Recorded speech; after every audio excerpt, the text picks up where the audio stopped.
Викендов во Новаци се одржа велосипедската тура на која учество зедоа околу 40 на велосипедисти. Љубениците во овој спорт возеа околу 50 километри на релацијата Новаци-Зович. Според градоначалникот на Новаци Лазар Котевски, во периодот од 20 мај до 19 август годинава, општина Новаци го имплементира проектот Жива историја, жива природа 2, финансиран од програмата на инструментот за предпристапна помош, програма за прекогранична соработка помеѓу Република Македонија и Република Грција 2007-2013.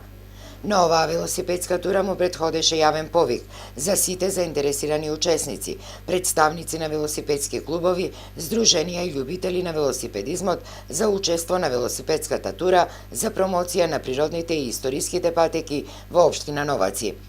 Однапред обележаната велосипедска патека е средно тешка и истата е маркирана. Велосипедската тура е втора промотивна тура која се организира во рамките на ИПА прекограничниот проект Жива историја, жива природа 2, кој општина Новаци го реализира во партнерство со општина Алмопија, Грција. Минатиот месец беше организирана планинарска тура на која учество зедоа 160 планинари, а до крајот на месецот ќе се реализира и џип турата.